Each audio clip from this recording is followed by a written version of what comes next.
Now here's the OmniDog and OmniCat show. It's the place to sit if you'd like to know more about the books that they've read. Kristen likes Lumberjanes and Steven just likes some girl Jimmy Olsen. And you're in luck because they're ahead.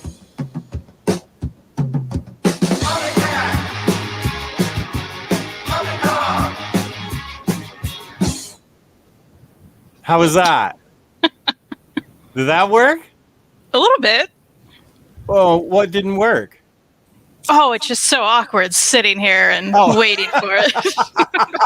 I meant, did the audience hear Yes. the song, and was it just the two of us this time? I would assume they did. Audience, did you hear anything? We're down to like 4 viewers right now, so maybe the song chased him away. I don't think that's true though. Greetings. I am OmniDog, and this is Kristen, OmniCat, a woman who's famous for having at least 30 Green Day shirts in high school. It's true. Yeah. That's probably the only thing people remember about me. You wore a lot of Green Day shirts. That's amazing. Well, where's post-punk OmniDog when we need him? And James said, audio working correctly. Did someone finally teach us how to use a computer? Yes. It turned out to be something extremely simple. And I was told how to do it, and I did it. Beautiful. So there we go. And that is a lot of Green Day shirts. I was more of a Rancid guy myself. I still love Rancid. I had a few of those too. Just not as many. I know Green Day much better than I know Rancid. What song would I know by Rancid? You would like Rancid. I'll send you some stuff. Joachim is saying, OmniCat, we should totally hang. Let's hang. I'm in. Okay, there you go. I got the sound way down. Well, why are you watching are you at work? Oh, first, let's say Kristen's representing again today because she has the greatest band of all time, the Ramones. Oh. Yes, yes. I saw them twice. It's amazing. I didn't realize it at the time that it would be such a historic fact. I was just like, okay, I'm going to go see the Ramones twice at the same place in Washington, D.C. Now you could say it forever and be the cool kid. Yeah, it's like I saw the Beatles practically. The way people go, you saw the Ramones? I'm like, yeah, I did twice. It's amazing. Oh my God. So I'm glad I enjoyed the shows. So let's see. Yes, I did enjoy the Ramones shows. The first one was awkward because it was with a girl who wanted to date me more than I wanted to date her. I thought she was a music buddy, and she wanted to be more than a music buddy. Very nice. Yeah, very nice girl, but she left about halfway through the show when she realized that I was more into the Ramones than I was her. And now she can say that for the rest of her life. I saw half a Ramones show. That's not as cool. With a guy that didn't dig me at all, except for my music taste. Sad day. I played the song properly, and everything went well. And here we are with I had to change it from spooky books. I had spooky books and autumn books. YouTube was not accepting that. I had to change it to Halloween books. Oh. It would not allow. Weird. Yeah, it doesn't like spooky. It wouldn't let me put it up, so I had to change it to Halloween books. But we're going to be talking about Halloween books or books that are spooky, scary. Do you have a time limit on this show, or is Maddie going to be barging in on us again, saying, "I need Kristen for the show"? If she does, it'll be a surprise to me. Okay. I mean, it was a surprise last time, but no show later. We're good. Okay, good. Not that this is going to go 5 hours. I just wanted to make sure we were okay. Oh, what if it does? We'll both fall asleep. That'll be great. 5-hour show. It's like 11 o'clock at night. Kristen, stop with the recommendations. You're killing me. Too many. 45 books later.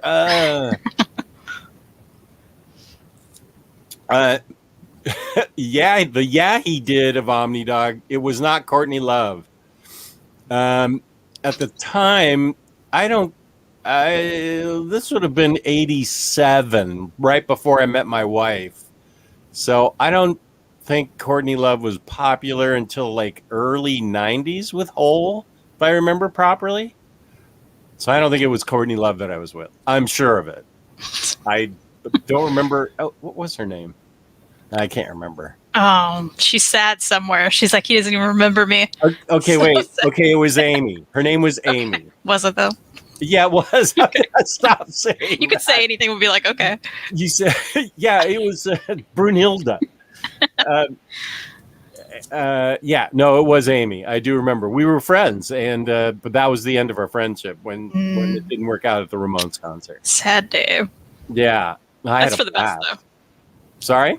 It's for the best, though. I think it worked out well for you. Yeah. She was a nice girl, but yeah. One thing. Joachim wants to know where your husband's books are available. So before we promote our sponsor, Dying Breed Collectors, we'll talk about Reed's book. His latest is Diabetes is for Lovers. For lovers. Yes. This is the latest one. You can get everything at readchancellor.storeenvy. I always mess it up. readchancellor.storeenvy.com. He has a store. I'll put that in the description. Perfect. I will put that into the description, and you can find Reed's books there. Yeah, and this one, 25% of the proceeds go to T1 International. Their whole thing is they're a nonprofit, insulin for all. Insulin should be available for everyone. It costs nothing to make, costs too much to get, that kind of thing. There's some information on the back of this, and these are like short stories of his life dealing with diabetes. He's a type 1 diabetic. You know how you could get even?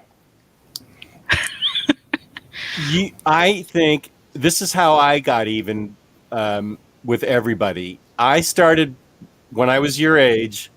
I started buying stock in all the companies that I hated because I said they're out there and they're making money.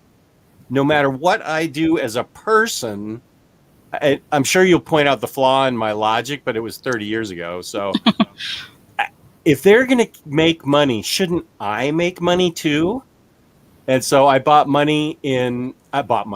stock in the cable company, the electric company. I bought stock in I bought stock in Coca-Cola because it was like rotting my teeth out. I'm actually drinking it right now. I was extremely angry now this is a bridge too far for you probably, but I wasn't thinking clearly. I was extremely pissed at the tobacco companies because my dad died of emphysema from smoking. I said, I'm never going to see a dime of a settlement. So I'm going to buy stock in tobacco companies and they're going to make me money. They owe me. That was how I was thinking. Did it ultimately work? Did you get money ultimately? Yeah. Oh, well, yeah. In dividends and stock growth. Yeah. Because I held them for a long time. So yeah, that they paid me not as much as I felt I was owed with the loss of my dad, but I felt like I was getting even with them. But it was the cable company, electric company, and there was somebody else providing a service that I thought was outrageously priced. I can't think of a service coming into the house that makes me. Right now, if I wanted to get even, I'd buy stock in DirecTV because that is way overcharging me for that football package, man. Yeah, that stuff's expensive. If only I lived in Los Angeles and I could just be a Rams fan, I'd have the games on all the time for free, and they are gouging the hell out of me. And they have been since 1997 when they were in St. Louis. So, yeah. Okay. So there's my story. So you should buy stock in whoever manufactures insulin, and make it a dividend reinvestment program, and it'll grow and grow and grow, and you'll get money from it if you can stomach it. Yeah, that's part of the problem, right? Because we know the companies. I can name them right now. I'm not going to. They don't need the help. But there's also like the insurance companies that are a problem, right? Like this month, literally insurance companies. This month, his insulin went up $50 for no reason. $50 a month? A shot? Yeah, a month. I don't know how it's delivered to him. Right. Well, he has an insulin pump, so he gets little vials, but still, it's a problem. And sometimes he'll run out and he can't get it within a certain period of time. So then he just doesn't. What do? It's a flawed system. It's very flawed. It's not like you can abuse it. It's not, something you take for fun. You take it to live. Yeah, right. Yeah, it's not like pain pills where you you get a buzz off it or something. Right. Speaking of this pain pump, not doing the job. Oh, so don't anybody get ideas out there that it gets you high. It doesn't even take care of my pain yet. So don't get your hopes up. If you're watching the show and you think, oh, pain pump would get me high 24/7. No, it absolutely doesn't. And it doesn't even cure my pain, which is all I want it for. Mm-hmm. That sucks. That really sucks. Yeah. But health insurance companies, that's another one I should have thought of to buy stock in. That's hard though, right? Because there are so many. I feel, I'm not in the stock market anymore, so I don't know anymore. Yeah, our medical system, starting with the spookiest thing of all in the stream. If our health insurance system doesn't scare you, I don't know what will. Yeah, it's the truth. Crash Line. It's adjusted every month, but it's only adjusted a little bit, 10%, because they don't want to go over. So they have to be conservative how much they increase me, and I get that, but it's hard to live with the pain while they're being conservative. I thought that they would install it and my pain would be gone, but that's not quite how it is. I'll get there eventually, and I don't want to make this show all about my pain, even though I always talk about it. I'll get there eventually. But it's going to be a while. Too time consuming, right?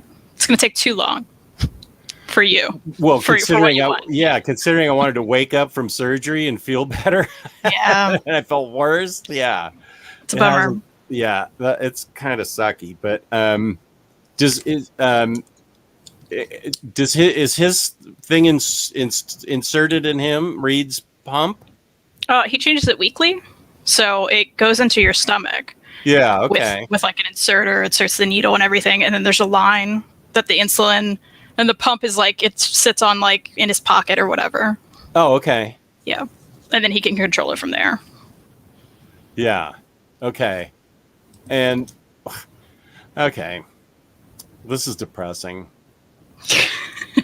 Sad and scary. Yeah, Death Rattle mentions the Walmart insulin. Unfortunately, look, I'm no expert, so I'm probably going to say it wrong, but Reed and I have talked about this. It's apparently not the same as like the insulin you can get from like your regular pharmacy and stuff. It's a little different, so it won't really work for him in particular. Oh, really?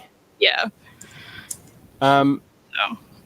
Okay, I can actually show a picture. I'm only changing the subject because you asked me about the reason that we were late was because I wanted to buy a comic.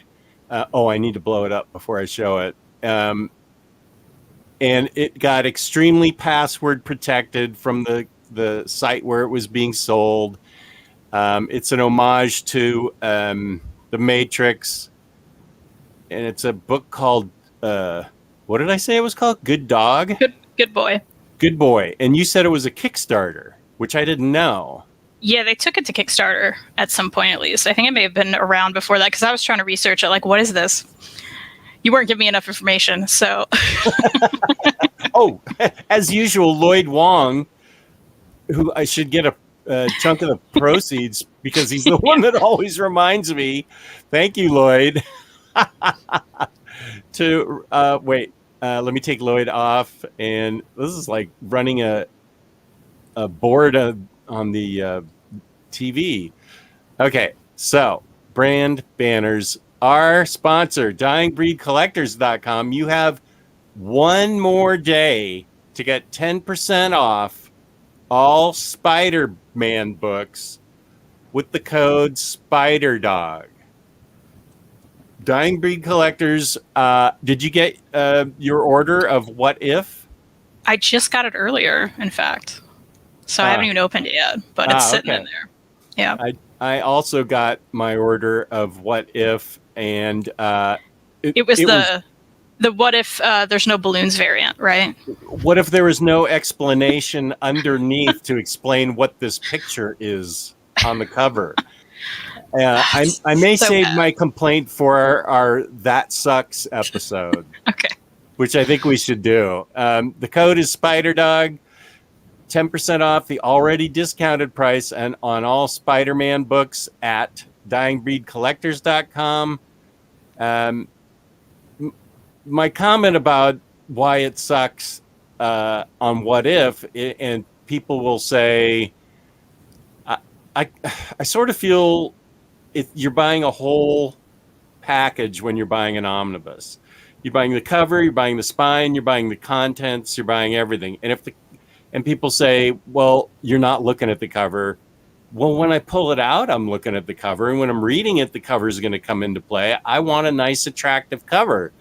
And the spine people will say, well, now you know why we don't like the tiny spines that are sticking out. We don't think those are attractive. So I guess I get what they're saying, because now I'm sort of bummed. I'm very bummed out because that was a super cool cover, and you got the Jane Foster variant that has no explanation. Yep. What if? And it's just Jane Foster as Thor. What if what? What if? What? Yeah. What's the? Because that's the whole point of the covers with those, right? Like, it's directly like tells you, what if this happens? Yeah. What if this image was really neat and you wanted to know what was happening in it? Well, we don't know. So. But what if you actually got the book that you ordered? Because that's the thing too, right? No one knew that they were going to have the bubbles and the explanation on it until they start arriving, really, right? We didn't have any clue. Oh, here's the one that Nate did of me. D.H. McAdams is is the one Nate Burkles did. I could share it. Let's see. Window, share.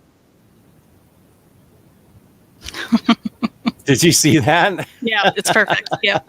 He really got it in there nicely. Yeah, look, it's a good Photoshop. That's from Nate Burkholz, who also wrote our theme song, who also wrote the OmniDog theme song and Batter Days in the Bat Dave theme song, and he also animated the OmniDog theme song. What can't this guy do? So talented. He really is. Plus, he's a good father. I've seen him in action as a father. Oh. He's really a caring father. Oh, that's the best.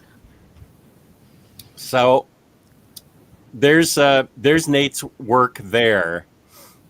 And let me share also the book that I want. Let's see if I can click on it and share it.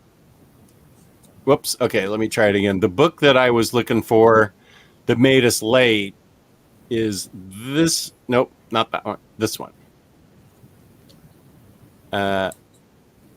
This one, and it's Good Boy. Good Boy #1, and it was a Matrix homage.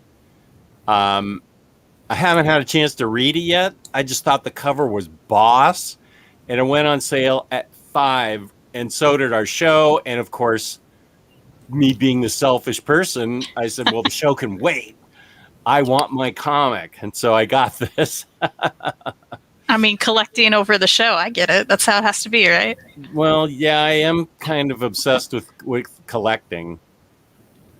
And And so I totally botched it up, and still managed to get it because they gave a special code on their website. On the Facebook page, they gave a special code, and I kept refreshing, going, "Where's the code?" And it was like 4 paragraphs down. I'm like, "Oh, you mean it's been up for 5 minutes, and I could have lost it?" So I didn't. This is perfectly okay, Terscotti. Sorry, this is not a Halloween question, but can you guys name your top 3 New 52 runs?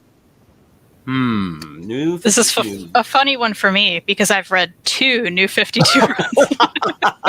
So I guess those are it. I've only read Swamp Thing and Animal Man. Oh, well, those are 2 good ones. And I really liked them. But that's it. That's all I got. Okay. Those are 2 really good ones. Now let's see. Harley Quinn, because that is the New 52. The New 52 run by Palmiotti and Connor is what made me fall in love with Harley Quinn. Batman by Scott Snyder, because that was just Batman like I don't really think I had ever seen him. Let's see. Sweet Tooth was a Vertigo series. I think Dial H for Hero was a Vertigo series too. Let's see. I know I'm New 52. Lantern, not Superman, not Action. Justice League. I'll say Justice League by Jeff Johns. Oh, New 52 Wonder Woman was good. Yeah, wait, here's some really good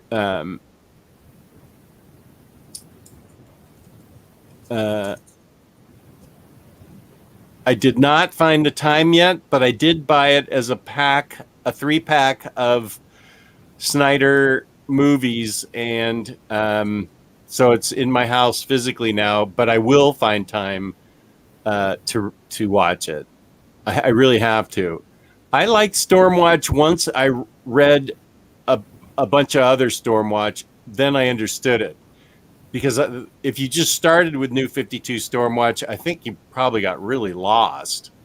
Azrael Wonder Woman was great.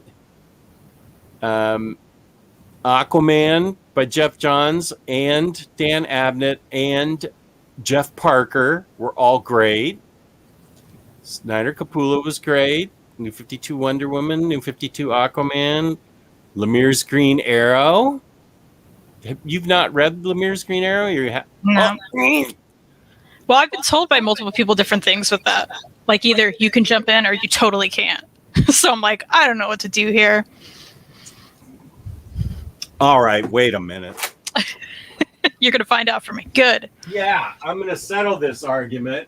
Good, because I don't know. It's right here. I think I read it and it was fine. This might be one of the first things I ever read by Jeff Lemire. All right, wait a second. I seem to recall having no problem with it. Green Arrow. Okay, I'm just going to go ahead and read this entire book right now, okay. So just hang on a sec. Awesome. Page 1. I'm at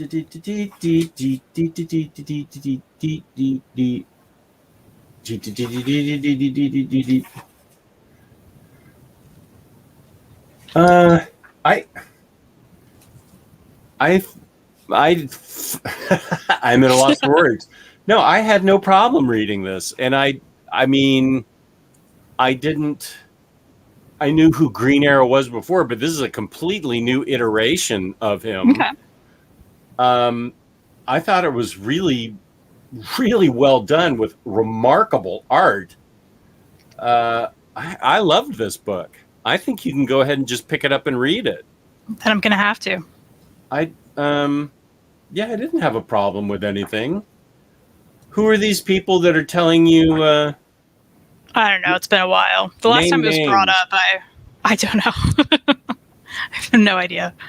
Looking through this makes me want to read it again, like now. Oh yeah, he even meets Batman in this. Why don't I add that to our future list? Oh, to read this? Yeah. Let's do that soon because I forgot Okay. how good this was. It's really good. Yeah. Oh yeah, Justice League Dark. That was good too. I loved it all. I loved that also.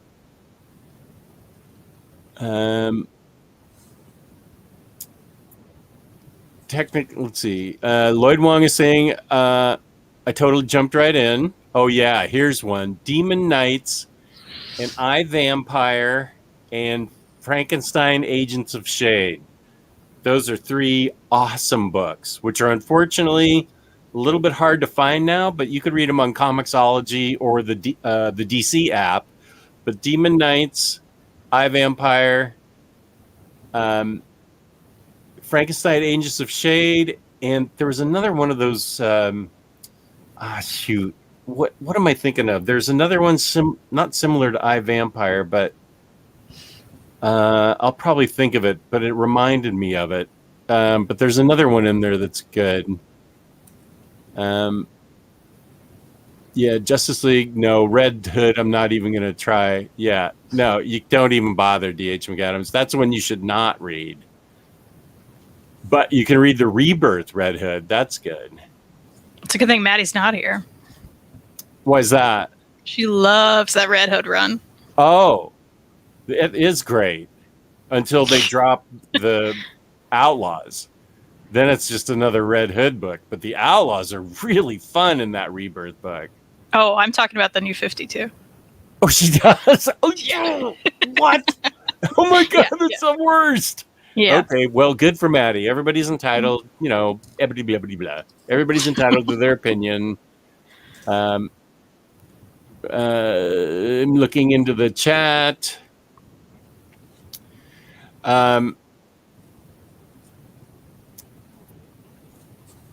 You might want to read Year One as a primer if you are unfamiliar with Green Arrow. Do you have Year One? I mean, Hoopla has it. Yeah. I don't need to own DC books. Year One is also really, really good. That's fair. I'll write that down. That's fair. You should before you read Lemire's Green Arrow, to read Year One. Year One is also excellent. Got it down. Okay, good. I'll reread both of those with you. Let's see. Oh, here's Mary M. How's it going, Mary M? Hey, Mary. Uh-oh. They're getting restless in the chat. Back to Halloween stories. I need some suggestions. Okay, that's fair. Okay, and Terscotti is saying great suggestions. Thank you, everyone. There, we did a public service today. Awesome. Nice. I was worried that we were going to come up with not only the same picks, but the typical picks that people come up with for Halloween or / autumn stories. Mm-hmm. But you said, and I thought this was smart, you said, but there are always new readers that are watching these things. So even though older readers might be familiar with the stuff, newer readers may not be. So if we pick something that you feel like, no, that's not a surprise, it could be a surprise to somebody else out there that's looking for new things to read, which I thought was a really smart thing of you to say, because I was leery of what I was going to pick, and I decided to do the George Costanza thing from Seinfeld, where I did the exact opposite of what I was going to pick. I picked really left field picks. I have some of those. Oh. I'd say just maybe not left field, but like stuff I don't see talked about enough, that kind of thing. Okay.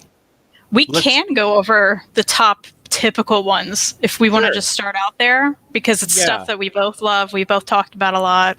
Okay. And maybe someone has not, started there. Stuff that I didn't even pull from my shelf. But of course, I mean, of course. So if you haven't done this yet, just do it. Right. And let me get my obvious pick. Oh, while I'm over here, I'll get a less obvious pick. Look out, Red Hood. Ugh. And that would be the same authors. The Sixth Gun. These are the slipcase editions, but Sixth Gun is full of skeletons that are alive and haunted Native Americans and guns that are living and creatures of the night and big, huge animals. I love this book.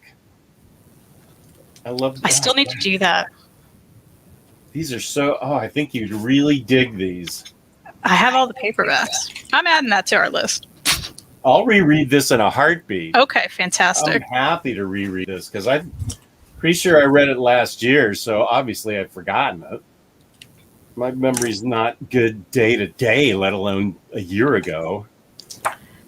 So Well, Sixth Gun. What were you going to say? I love how Phil said, I didn't think Harrow County was that spooky. I mean, there's a lot of creepiness in this. Okay, There there's is. demons, there's a lot of blood, there's spookiness. You're in the South. I mean, There's- the whole there's area magic. is haunted by these hangs. I mean, there's some blood. Come on now. Yeah, it's worth your time. yeah, And I mean, this beautiful Tyler Crook art, I'll never get over it. yeah, He's so good. he is good. I think that movies are... I'm sorry. I think that comic books are harder to scare people than like movies because you read these That's books fair. at our own pace, and sometimes we get interrupted. We walk away. We'll come back, and I think that I think that to be really scared by a book is... It's a fine line between being scared and grossed out. I don't want to be grossed out. I don't want to get to the point where I'm going to throw up like I did at Dissolving Classroom. But I mean, Junji Ito books are way scary. Those are the books that creep me out so much that I wasn't sure that I could keep owning them. I mean, Uzumaki was creepy. Dissolving Classroom was so weird. But it was really, I mean, I couldn't stop reading it also. So Which that's a Sorry? yeah, that's another good point. Crashline said, I feel like no one should be able to mention Ito here, but if you don't know Ito, obviously Ito. Every book. Except Please Avoid No Longer Human, but every other book. I haven't read that. Is that the adaptation of the famous biography in Japan? Yeah, and it's not typical horror, so don't even bother. Well, I didn't read it. I read Uzumaki, Gyo. What are two of the other? Tomie, Tomie, I read. Frankenstein. I did not read that. You should. Because it's got a Frankenstein adaptation and then some other short stories. Okay. Tomie, yeah. I read that. Gyo, Tomie, Uzumaki, Dissolving Classroom, those are the ones I read. And the one that I haven't read is, I don't even know if I can describe it on air without grossing everybody out. I can't read it because Gio from A Week in Geekdom and Omnibros has described it to me about the guy with the facial stuff. I'm pretty sure we read that together. Oh, did we? I'm pretty sure. Yeah, I think that it's a short story in one of those collections. Okay, yeah. I don't remember the name worst. of it, but it was foul. Yeah, these people like lived in above like a restaurant, and all of the oil just like seeped into their walls. It was that alone is actually very gross. Wow. That makes me want to chuck. Anyway, that makes me want to chuck. Okay. So the other, I think the other ones we always talk about are Severed by Scott Snyder. That's a scary. Have you not read that? Oh, I read it. I didn't love it, but you didn't love it. Maybe someone else loves it. Okay, we'll put that one aside. How about Infidel? Did you read Infidel? I still haven't. I'm gonna write that on my list too. About the racist apartment building? Yeah, I haven't read it. I I've been 100%. to, I but I haven't.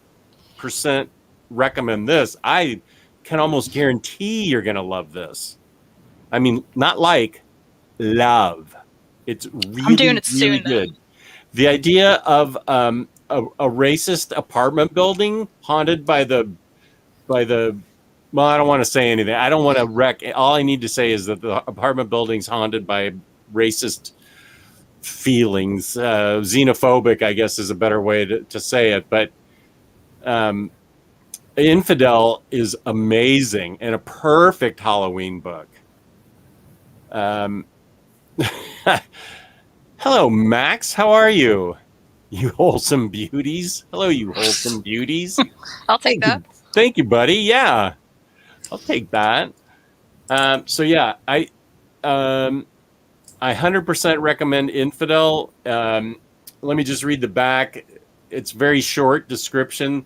The artwork is great, and the it's about a horror tale for the 21st century. Infidel follows an American Muslim woman and her multiracial neighbors who move into a building haunted by entities fueled by xenophobia.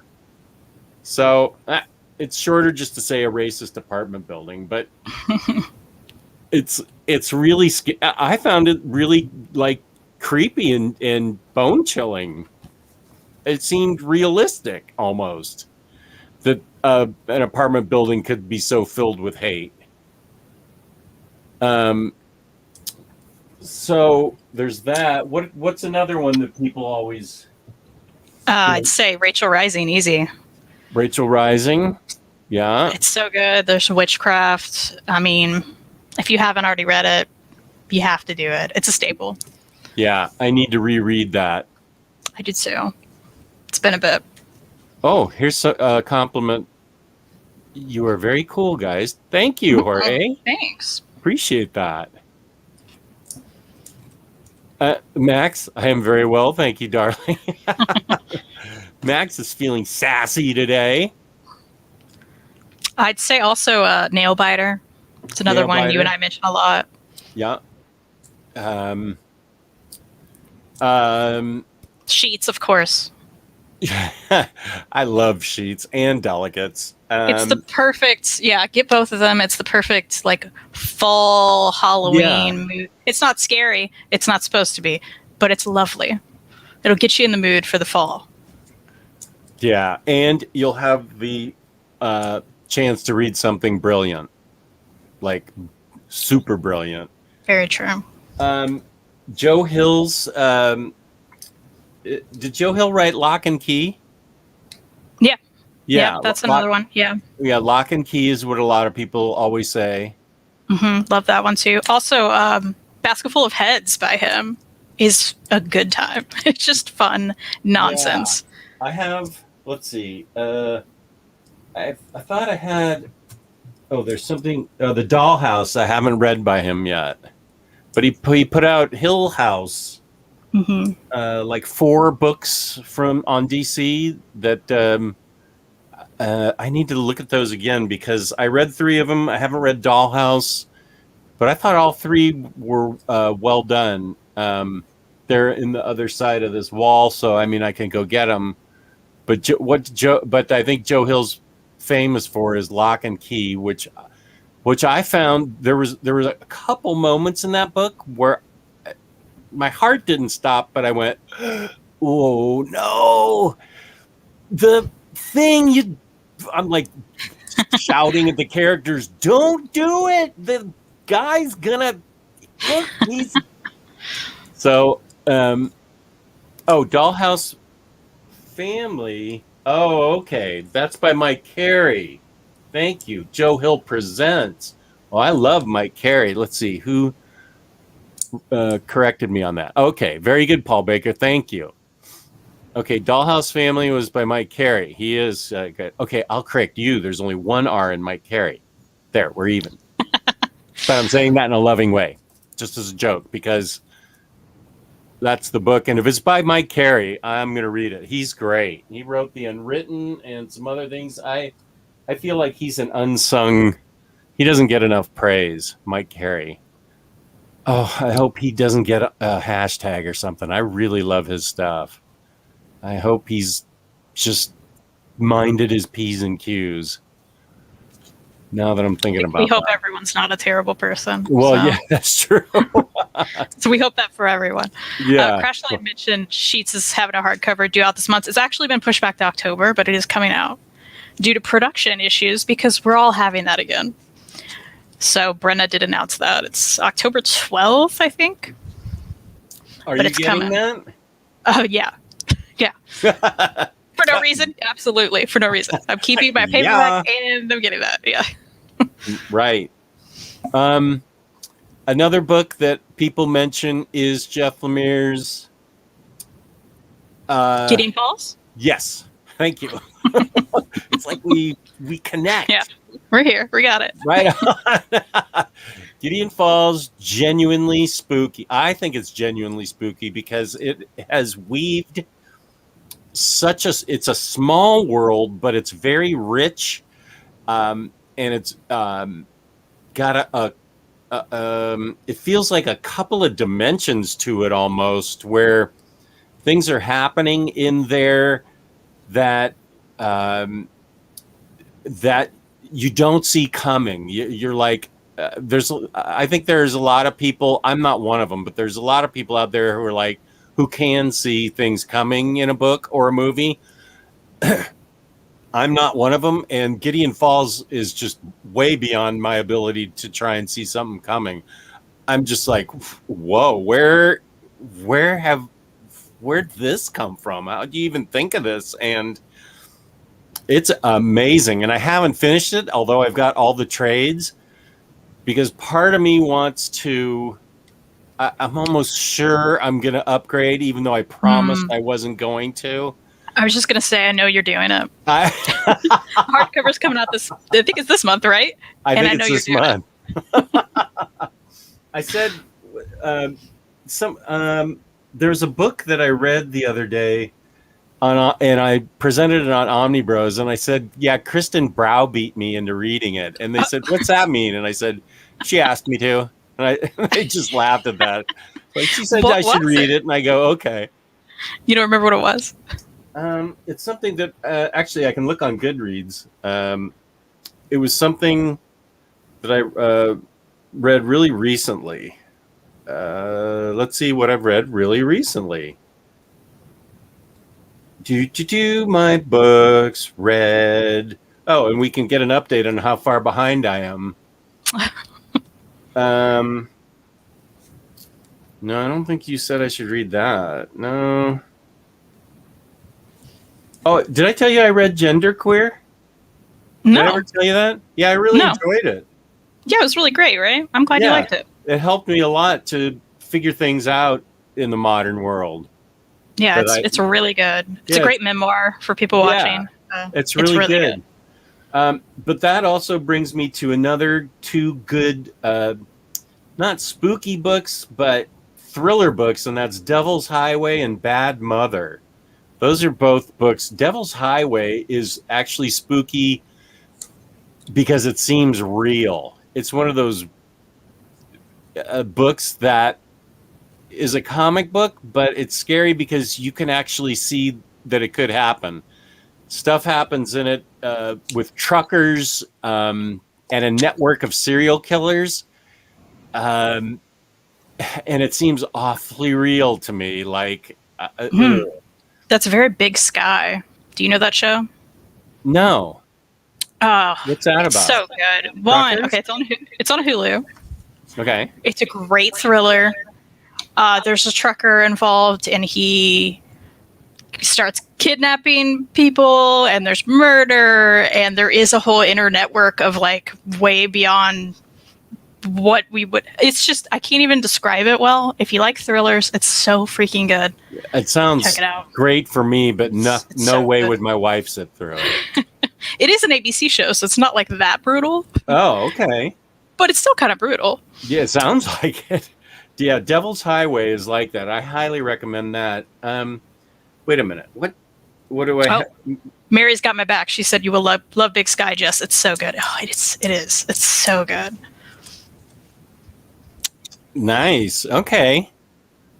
This is actually a legit question. You may mean it as a joke, but I'm not able.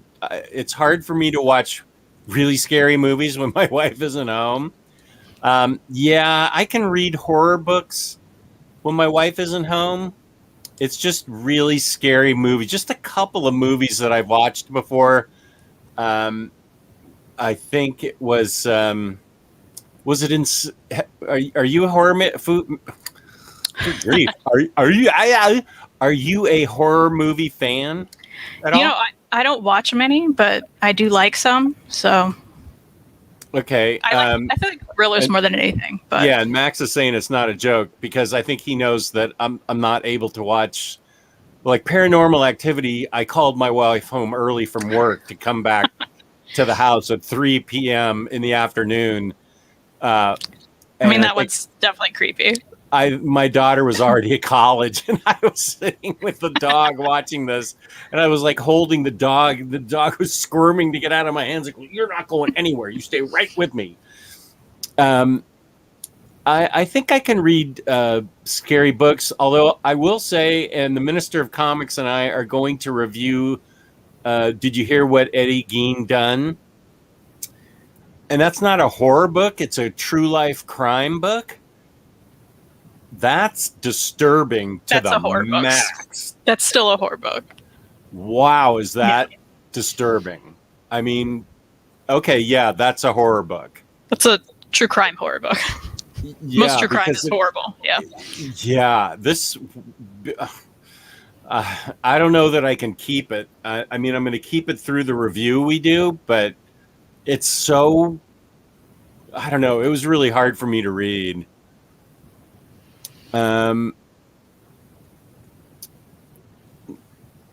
Let's see. What do we have?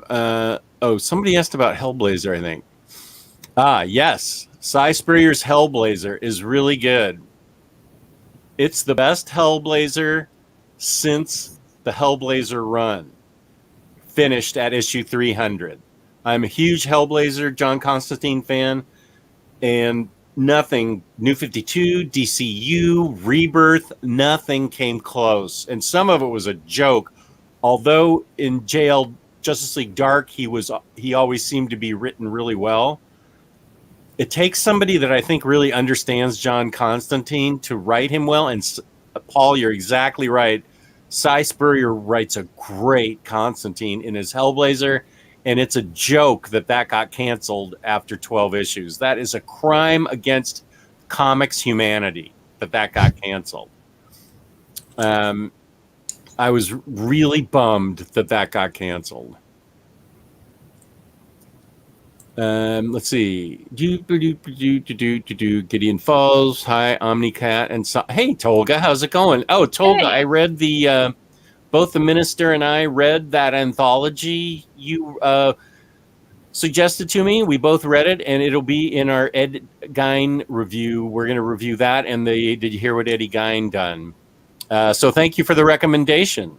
We're going to review it and release it. I just saw a Scooby-Doo thing, so now I'm singing the theme song to Scooby-Doo. This, I believe, is manga. Hellsing. Mm-hmm. Is that manga you've read? Okay. I like the first volume. I need to actually read the 2 and 3 because there are only 3. So that's a good idea. There's vampires and stuff. It's a good time. I know it's not supposed to be that great, but I still want to see it. The Van Helsing movie with Wolverine in it, Hugh Jackman. I still want to see that. I know it's not supposed to be very good, but I still want to see it. And Crash Sign is saying, thanks for the heads up. I don't know what that's a reference to, but he's grateful. Okay. Oh, Plunge. That's another Hill House book. That's good. Yeah, we both like that. Yeah. Right. The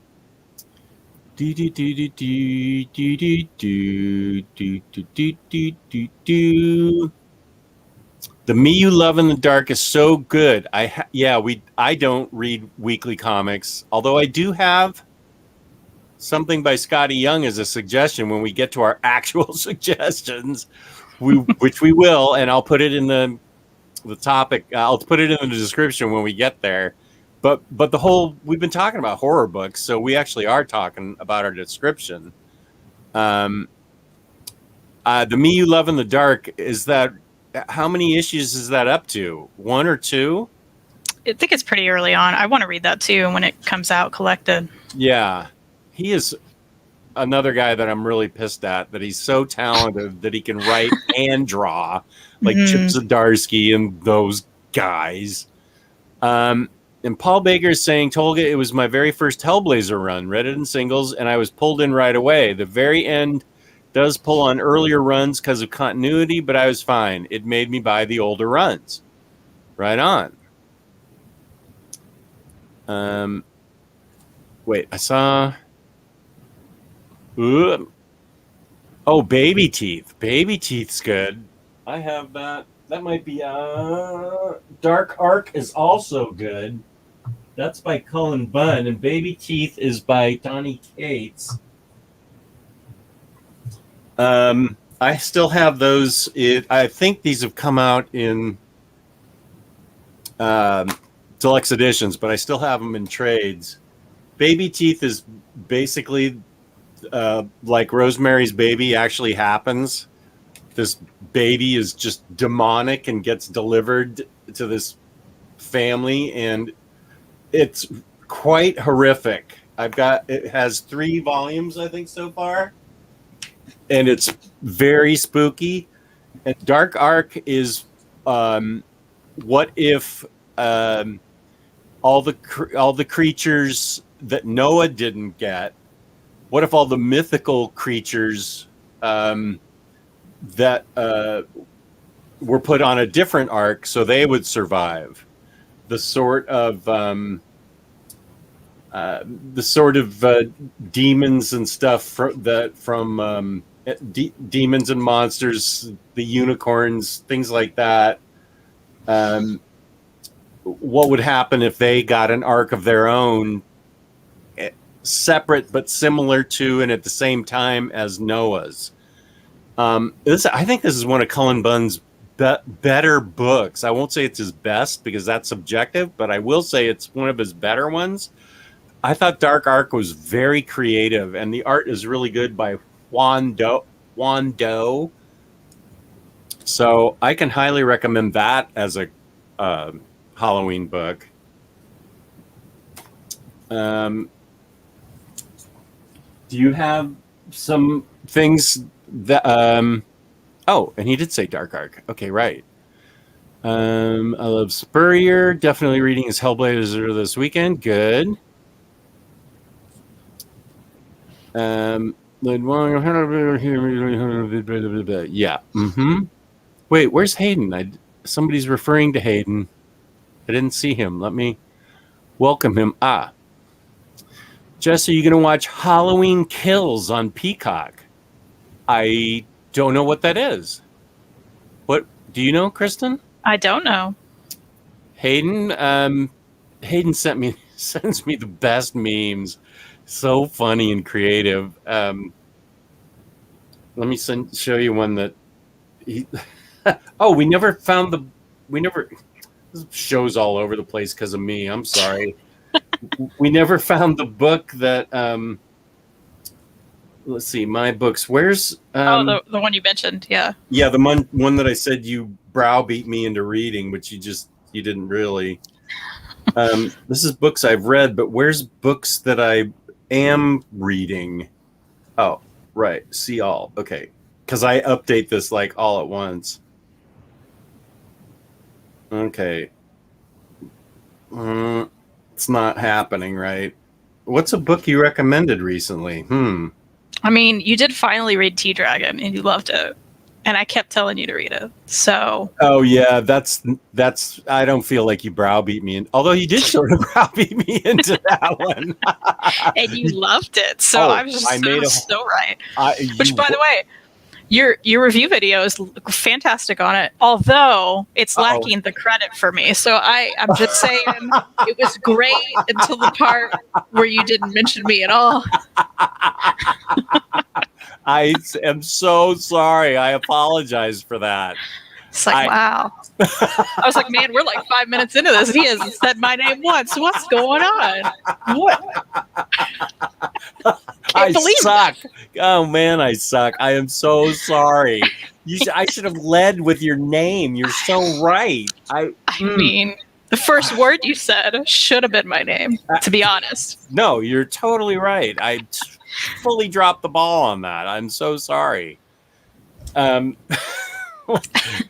takes the air out of my next story. That my wife has some nieces that are 7 and 9 and actually into graphic novels, and I'm sending them those books. That's beautiful. In paperbacks, because I don't want to spend the money on hardcovers for 7 and 9 or they'll trash them. Understandable. Yeah. Yeah. And I'm even getting my wife to read them. And she never reads graphic novels. Ever. I love that.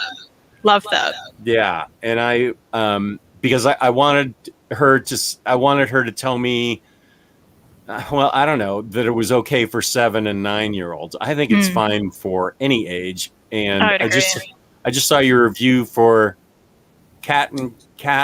Wait, Willow was reading something. Oh, Cat Adventures. Yeah, Cat that's Cat a great Adventures. one for all. Yeah, for that age. That would be good for 7 through 9.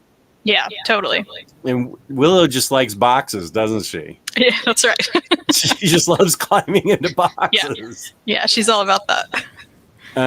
Hayden, have you told me what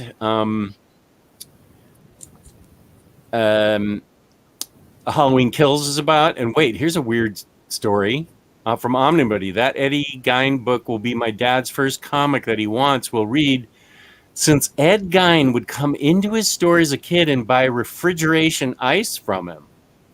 Wow. Yeah, that's crazy. That is amazing. That's really amazing.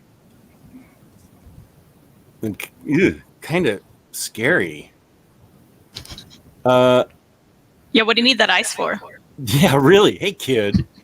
Hey, Hayden, gonna see Halloween Kills in theaters. What is this? Probably Halloween a movie. Kills. Uh-oh, somebody said something about the awful Van Helsing movie. Oh, God, I grew up watching that awful Van Helsing movie. It's campy in an almost Sam Raimi way, though not intentionally, but it's a lot of fun. Amazing sets and effects. But everything else, you're talking to a guy that watches Underworld strictly for Kate Beckinsale, so I can have a crush on Hugh Jackman just as much as I can have a crush on Kate Beckinsale. So, did I just say that on the air? Are we live? You should. Uh-oh. Hugh's attractive. Yeah, he is. Oh, have you guys ever read A Gift for a Ghost? The art is very Mike Mignola-esque. I've wanted to read that one. It's a good cover. Yeah. Oh, you're aware of it. Okay, I haven't heard of it. But I haven't read it yet. It's on my list. Okay. Malignant just came out on HBO Max. It's James Wan with body horror. Uh-oh. It's pretty disturbing, but was a lot of fun. Oh, speaking of body horror, Marguerite Bennett. Oh, shoot. Those books I like so much by Marguerite Bennett. About the women that can turn into the monsters in the Victorian era. Those are great horror books. Because it has to do with women's body horror. Where are those? Because do you have? I'll go look for those while you talk about your first recommendation. How about? Okay, if you want to miss it, that's fine. I'm not going to miss it. I'm gonna be right over there. I'm going to hear it the whole time. Well, I'm going to start with a not spooky book because we did say spooky in autumn reads. So this is, of course, Pumpkinheads, which is the most fall, getting ready for like fall and Halloween book around, I feel like. I reread this last night. I haven't read it in like 2 years, and it was a joy. It's by Rainbow Rowell. You may know her from The Runaways Run, maybe, or some young adult books. Faith Erin Hicks did the art, which is lovely. Mariko Tamaki loved it on the back. Okay. So you know it's good. But it's about this, let me find the map here. This really like big, huge pumpkin patch with a lot of food places and entertainment. And there's, let's see here. There's pumpkin bomb stand, chili fry stand, pony go around, apples, petting zoo, everything. It's just a big, huge pumpkin patch kind of place, full of entertainment.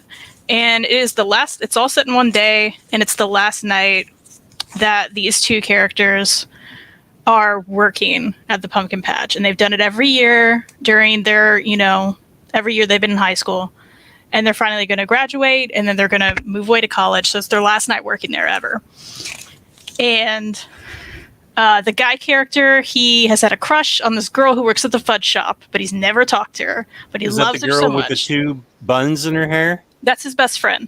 Oh. So they always work together. They've worked together every fall whenever they work here. Yeah. And he talks and talks and talks about this girl at the fudge shop, but he's never talked to her. He just had a crush on her, but he can't stop talking about her. And she's finally like, his best friend, she's finally like, you got to talk to her. Okay. It's the last night. You're going to be able to do this. You have to talk to her. Let's go find the fudge girl. So they start out and they go to the fudge shop and she's not there. And then they find out she's somewhere else. And so the whole book, they're like chasing her and trying to find her. And she just, this character just wants him to talk to her, finally, because he won't shut up about her. And that's what it's about. It's his last chance. And so they get to, go through this whole crazy pumpkin patch. And the art's lovely. And there's, so many fall things and pumpkins. And it is truly just the most fall book. You'll want to eat, apple pie and pumpkin pie and all the pie. And, get caramel apples and go to a pumpkin patch. And you're just going to feel nice and warm. And it's lovely. Who puts that out? Like the publisher? Yeah.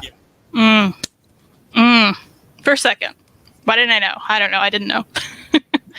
I like sense. The sound of that. That sounds really cool. It is just a fun joy. Mariko Tamaki says Pumpkinheads perfectly captures that feeling of the last night. That's the start of the rest of your life.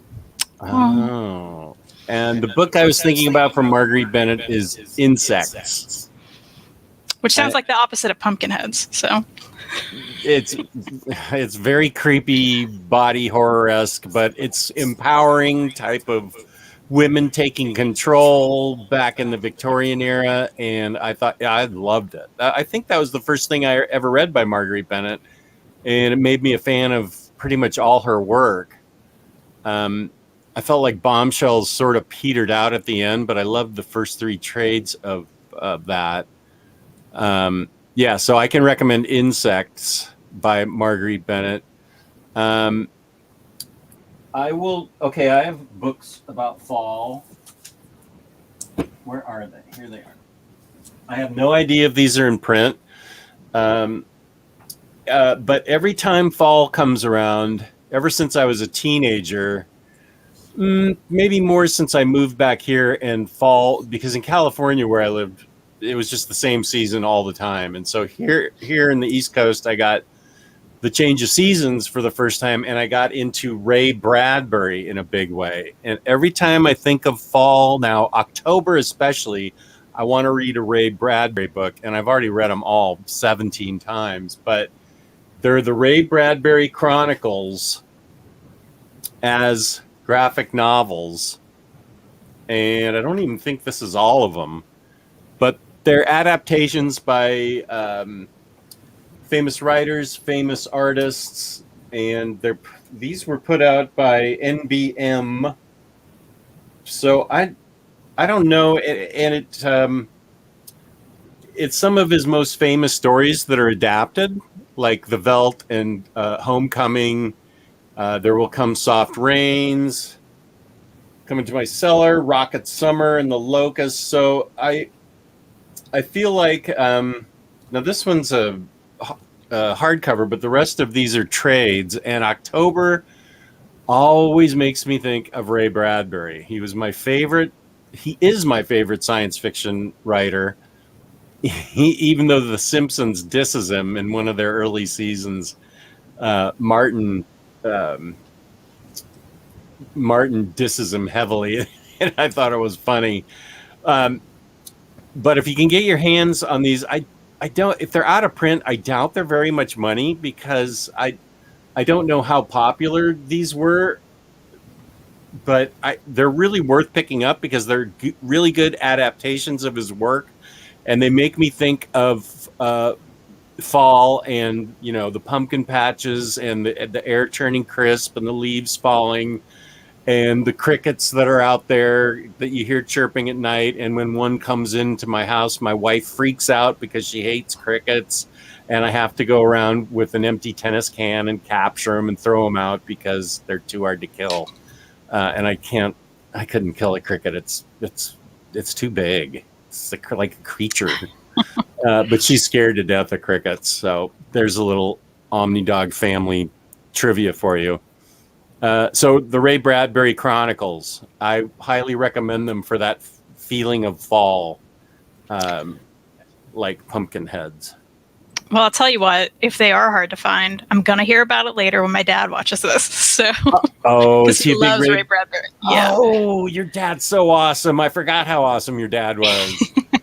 So he would love those probably. But I'm sure when he's watching it, he'll text me and be like, I found them or I didn't. I'll be like, I'm sorry. I found them and they're $100 a piece. Thanks a lot. Exactly. Okay, let me see if I'm caught up I'm not caught up. I'm way behind. Okay, Kate, Underworld Rocks. Okay, thank you. Halloween Kills is the new Michael Myers movie.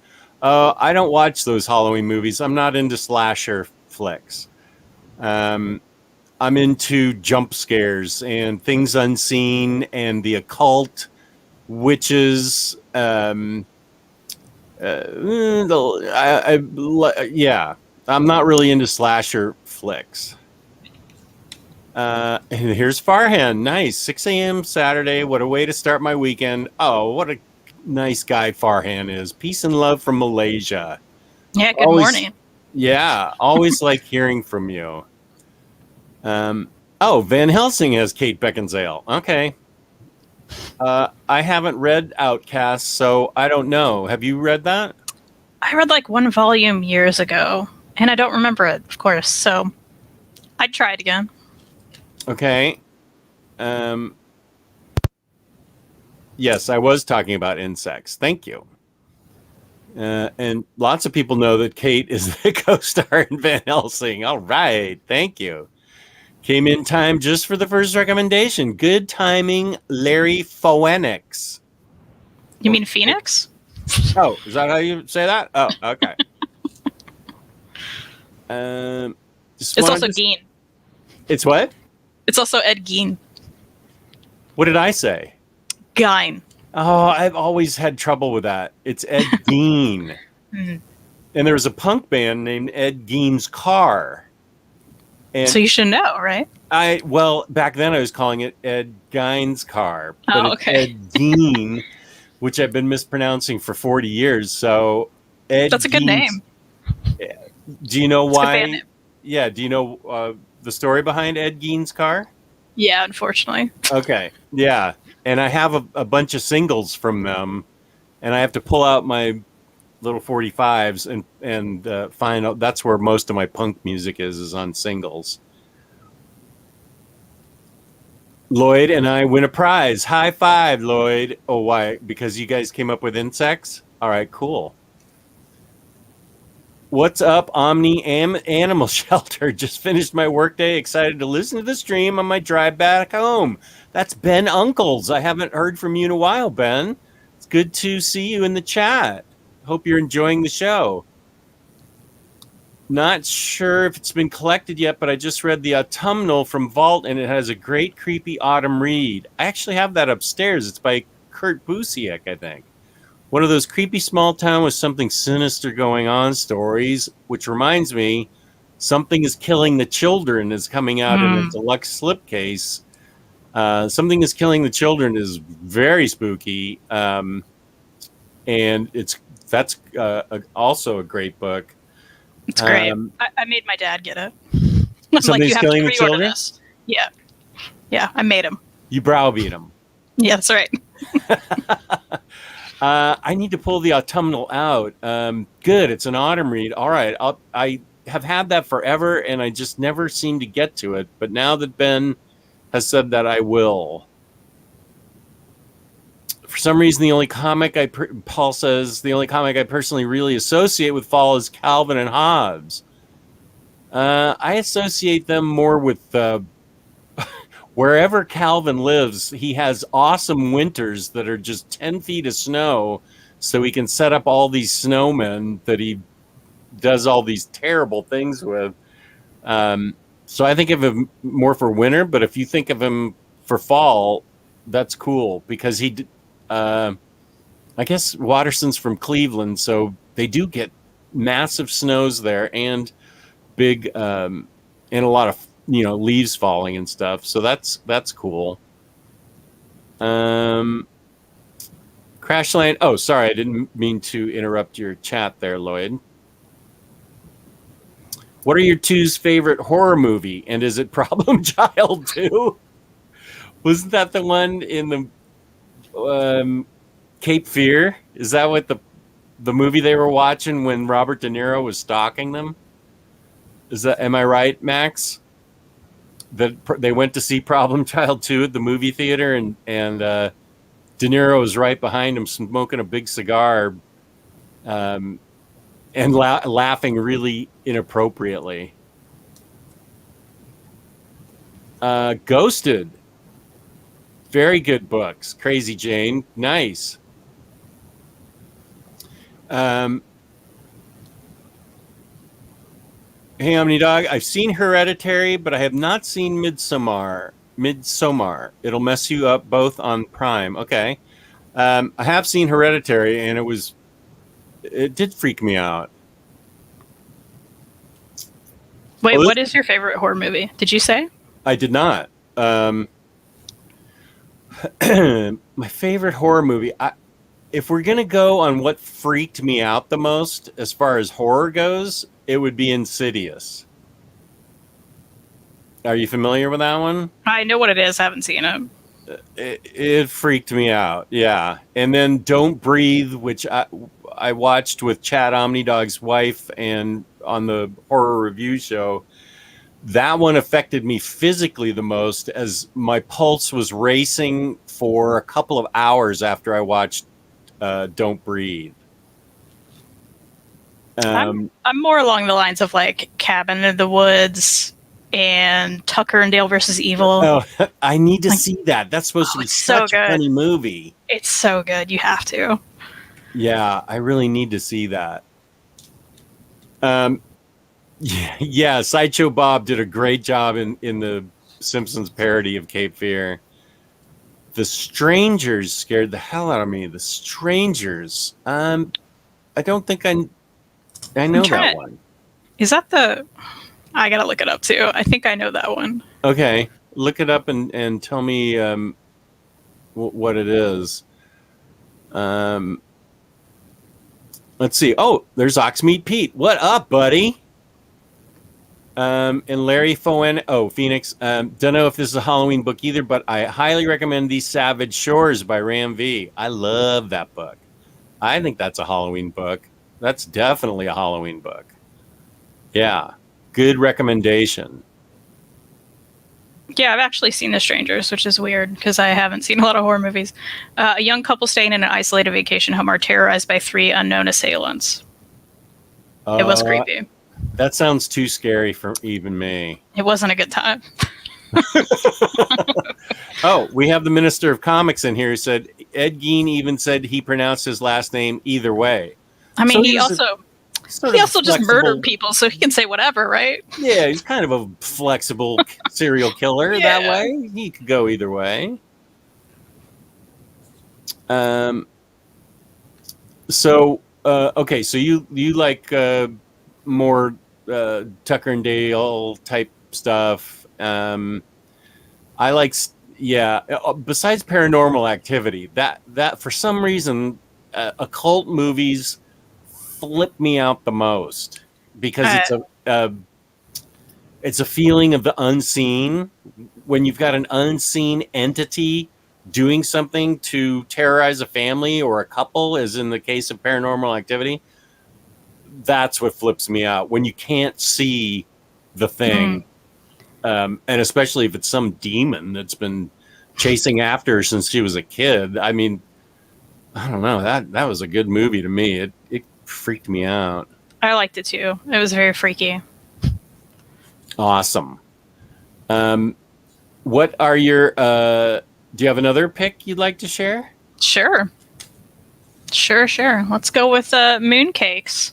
Mooncakes. So again, not really spooky, but there's witchcraft. There's a witch and a werewolf, of course. And let's see. This girl is a witch, and she lives with her 2 grandmas who are also witches. This is like their spell room, right? And there's something going on with a werewolf in the woods and a demon, and they've got to make it go away. This is the creepy demon who like inhabited a horse. Oh. And it's great. It's one of those, like, you're gonna love the characters, and if you enjoy witchcraft and werewolves and stuff like that, you're gonna have a good time. They're just very, very lovable characters, all of them. You're gonna get really into that. I'm a very character-driven person with my stuff. I don't need like tons of, I don't know. There's action in this, but I don't need that. Tilly Walden blurbed it on the back. So did Kay O'Neill. They loved it. Come on, what else do you need? Yeah, those people. They loved it. I loved it. You should love it. I'm trying to find where my books recommendations are on my phone so I can put those 2 books that you just said. What the heck? Movies to see. Also, they are releasing a deluxe edition of Mooncakes very soon. So check that out. Oh, that'll be what I pick up. Yeah, Right, there's a hardcover coming. I'm just going to have to start a new one. Kristen Books. Kristen, why haven't you started automatically spelling your name with an A yet, phone? Yeah, I always get that red line under it. Like, you didn't spell that right. It's like, I did. It's my own name. Kristen Books. Okay, first was Pumpkin Heads. And then what was the next one you just said? Mooncakes.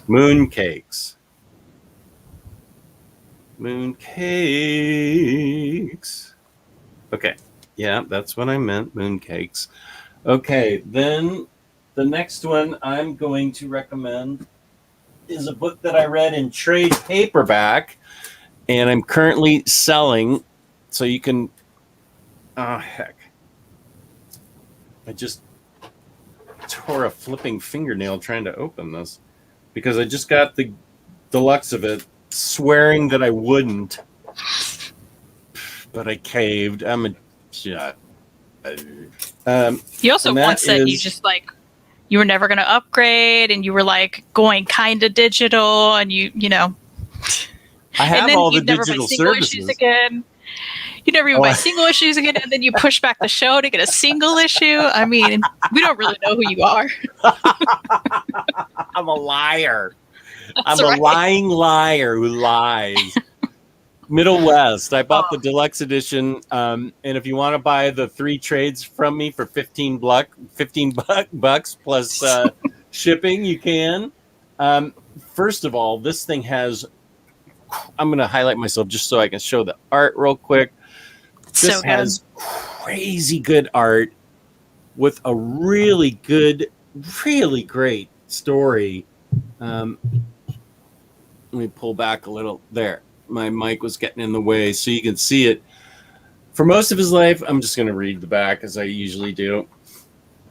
For most of his life, Abel has lived under a cloud of fear, worried he could unleash the monster raging just below the surface of his father, Dale. When a violent storm levels his sleepy Middle West town, Abel and his childhood companion, Fox, must hastily flee from his father and the only home he's ever known into a world of mystical carnies and soothsayer hobos, bridge trolls and wilderness spirits, endless forests, and forgotten children. So it's not scary, but it is Halloween-ish in its presentation. It's by Scotty Young with gorgeous art by Jorge Corona, the same artist who did such a great job in Feathers, one of my favorite books. This is the beautiful deluxe edition that I swore I wasn't going to get. and it is just extraordinarily well written, and it's full of mystical sprites and everything, as the description said, and it's not scary in general. Where here's some blood for you. It's not scary, except for the father's anger, which I found to be very scary. If anybody's, ever experienced their dad getting mad at them, and you deserved it, right here. You know how mad dads can be, and his dad is like the ultimate angry father. I just really respect Scotty Young. He's such a great writer and such a good artist. This book, I 100% recommend. Trade paperback, single issues, deluxe edition, however you want to get it. Middle West is an excellent fall/spooky book. Totally agree. It's so good. Right on. Okay, let's see. I saw the minister in the chat again. So Taylor Brown says, there's a hard case crime novel I want to read this October called Blood Sugar that is about a bullied teen and a disturbed man plotting to hide razors in candy that he will hand out on Halloween. Sounds good. That's a crime novel. Okay, so it's not a graphic novel. So you're like, I'm not doing it. I'm not doing it. Versus I'm writing it down. So. Yeah, no. He knows I don't do novels right now. I don't have any time for that kind of waiting for the Lying Liar OmniDog account to pop up in the chat. Wait, has it already happened? Oh, I hope so. James brings up a good point, because this is a book that Pim and Francie is a book that is haunted. I think it's haunted my house. It's haunted me as a reader. The creator is Al Columbia is either a brilliant genius or a deranged person that should be locked up. I'm not sure. Pim and Francie is just a collection of like his sketches and stories. There are a few stories in there, but there's a lot of just images, and you'll look at the images and they seem innocuous at first, and then you look really hard and they're really disturbing. There's lots of little kids with razors drawn in this 1940s style, skeletons and half human, half skeleton, and it's kind of a weird collection, because there's only a few pages of continuous story in it, but there's enough. His stuff just generally doesn't get a lot of publication, maybe because he doesn't put out that much creative content, but what he does put out is really disturbing. I moved that book upstairs. I don't know why, because now it's next to my bedroom. So now it can haunt me in my sleep, but that's a good call by James. Pim and Francie is thoroughly freakish. Oh, Ben is correcting me. I think the Kurt Busiek book you're thinking of, Jess, is The Autumn Lands. You're right. Okay, that which was a cool anthropomorphic animal adventure from Image. I was talking about The Autumnal. Okay, I know what you're talking about. That trade comes out this month. That's a new book. All right, thank you, Ben. I appreciate that. And wait, aren't you driving? You shouldn't be texting. Or maybe you're talk texting. It's coming through awfully well for talk texting. Middle West was so good. OmniDog suggested that, and it paid off. I'm going to take a picture of that. So smile for the camera. I'm putting that on Instagram, and I'm going to tag you in it. Perfect. Nice. Strange Academy, that is also a good book by Scotty Young. That's a really good book. I still need to read that too. I'm writing down a lot today. I read the first one, and it was great. No, I waited to type until I got to the gas station. I don't text and drive. Okay, Ben, I'm just taking take it easy. I was just kidding. You're lying again. That's what you're doing. My liking thumb is ready for the post. Okay, Omni buddy, I will definitely be putting it up. And let's talk quickly about DyingBreedCollectors.com. We don't want to forget them, where you can get 10% off the already discounted price for one more day on all Spider-Man books using the code SPIDERDOG. And I'm going to try like heck to make sure the next code is what the people want, and that is apparently Taylor, not Tyler. So I will talk to the CEO of DyingBreedCollectors.com and see if I can get that to happen. Beautiful. Is it my turn? No, I just did Middle West. Yeah. I'm going with the ones people don't talk about enough. Cody and the Creepies. Whoa. So again, it's not a scary book. This is by Boombox. Very underrated. Liz Prince, Amanda Kirk, and who else? Hannah Fisher. It's so good. Let me just read the back, because that's your favorite thing to do. I'll do that. Yes. Sisters and bandmates Cody, Corey, and Chris are the Creepies, a trio of punk rockers determined to become the greatest band that's ever lived. They're heading out on their first tour since a freak accident left Cody eerily unscathed and, well, technically dead. It may prove a little difficult to be the greatest band that's ever lived when your drummer is a ghost. So there's ghosts. It's a good time. I love the art in this. I feel like it's great for fans of, like, Brian Lee O'Malley. It's good stuff. The colors are wonderful. And, it's about a band. And your drummer is a ghost. What more do you want? And what's this called again? Cody and the Creepies. Cody and the Creepies. Okay. Who publishes that? It's a Boombox. Right, you said that. Yeah, you can get it on Hoopla. Ooh. You can probably get it on Comixology Unlimited too. I would check that as well, because they have a lot of good Boom stuff on there. Oh, good. Yeah, it's a blast. It's a good time. Reed and I love this book. Okay.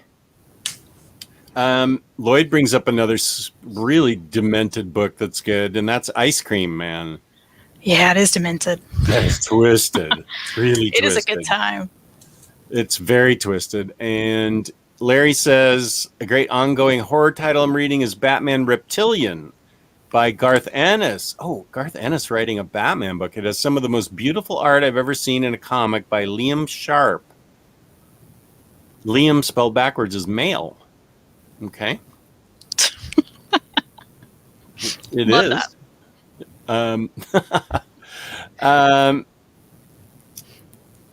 Here's a great idea. Here's hoping Marvel Legends will eventually do a Strange Academy wave. Yeah, I would totally buy Son of Dormammu. That is a great character. Little kid with a big flaming head, and he's at Strange Academy. These books, Tales from the Crypt.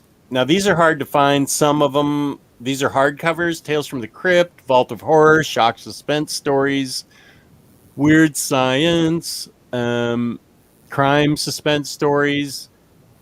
But they're issuing these in trade paperbacks, so it's really affordable. These are classic horror books with some of the greatest artists you will see. They went from this to then go create Mad Magazine, a lot of these artists and writers, when they were investigated by Congress, and there's a whole thing, these horror books. I think it was a whole thing back in the 50s, famous Frederick Wertham book, Seduction of the Innocents, and these horror books had a short time, but they made a big impact. EC Comics. I'm purposely not showing some of this up close because these are really graphic. And to think that little kids were reading this, Mute Witness to Murder. These are some of the best horror books ever written, and they still hold up because I still read them and still love them. And the reason I'm telling you is because, as I said, they're reissuing them in trade paperbacks. Some of these are easy to find. Some of them are harder to find, but I feel like whoever has the well, this is a gemstone, but I think somebody else has the publishing rights now. Whoever has the publishing rights now is putting them out. I not only in trades, but I think they're going to reissue the missing ones that are so hard to find. Some of these are cover price, and others of them are marked up to like $150. So I highly recommend these EC books, all of them, every single one of them. Very creepy, very horror-y, very scary. It shows men and women at their worst, trying to get away with murder usually. But there's werewolves and ghosts and lots of other stuff. Most of the time they're vengeful. But highly recommend Tales from the Crypt, Shock Suspense Stories, Crime Suspense Stories. I'm just reading what I have. Vault of Horror, Weird Science, and there's also Frontline Combat, which were really good war stories. And then MD was true life in quotes. Medical drama. So those are all books that are really cool. The EC Archives. And we have a compliment here. Oh, River. Why don't you read it out loud from River? OMG, two of my faves talking about my kind of comics. River, that's so lovely. Peace and love, man. Appreciate that. Okay, Ben must be at a stoplight. Cody and the Creepy sounds awesome. Very excited to check that out on Hoopla. Awesome. I also am excited to check it out on Hoopla. I hope you guys like it. I'm really excited about Pumpkinheads and Mooncakes, but I'll also definitely read Cody and the Creepies. Okay. I thought Witches, that's a good one. I thought Witches by Scott Snyder and Jock was very creepy, very scary, really well done. I wish there was more of it. I'd like him to go back and finish it, write about 40 more issues. I really, really dig Witches, Larry. I think you should pick it up. And if I'm right, I think there was also a special issue. I'm looking over at where Witches would be. I think there was a special comic that was not a sequel, but another story that involved the Witches that goes along with the Witches trade paperback that you can also pick up. I don't think it's out of print or anything, but yeah, I highly recommend Witches. Oh, Ben's safe and sound. Okay. Good. Dark Horse is re-releasing the EC Archives as trade paperbacks now, which is nice for those of us that missed the hardcovers.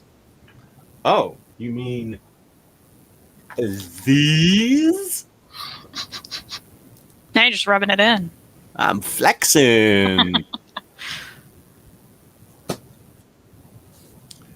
Okay. Woman with the Ramones shirt on. What? Yeah. What's your next pick? I have to talk about Old Head by Kyle Starks, of Our course. buddy Kyle.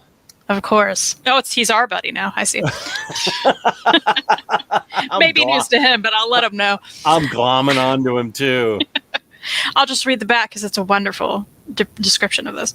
The madcap action horror story of the world's toughest former pro basketball player returning home with his daughter to learn about his destiny and his mother's mysterious past, while, right next door, Dracula and his goons are on the eve of their bloodiest holiday. Ooh. So, of course, you can expect the amazing, amazing dialogue that Kyle loves to give. I love his art, too. It's such a good time. It's just a blast. And Image actually just put this out. This is a Kickstarter edition I got like a year or two ago, but Image just put it out, so you can get it on Hoopla if you want. You can go pick it up. I'm sure it's for a good price. And check it out because it's a blast. It is a blast. This is called what again? Old Head. Old Head. Okay. Some good times. I mean, look at this guy. Look at this guy. Come on. Come on. Look at that Dracula. It's so good. Our buddy, he's so talented. Next time we hang out, I'll be like, did you know Jess is your best friend now? He'll go, who? Jess, who? Oh, the OmniDog. Yeah. Oh, that dog guy? On day 37, missed the start. We'll rewatch later. Did BPRD get a mention? No, we haven't mentioned that yet. BPRD, probably the only reason I don't ever mention Hellboy and BPRD is just because there's this many books and it's hard to pinpoint a spot for somebody to get into. But that's a good recommendation because it's all witches, ghosts, goblins, hell, everything, the devil. It's got it all. The whole series does. So that's a solid recommendation for those of you who are not into it. You can just start at the beginning and go. But there's an awful lot of books in the series. But I wouldn't let that demotivate you. I would. And same with Hellboy. They're a lot of fun, and if you can. Just start. Don't let it overwhelm you. Just start with the first book and go from there.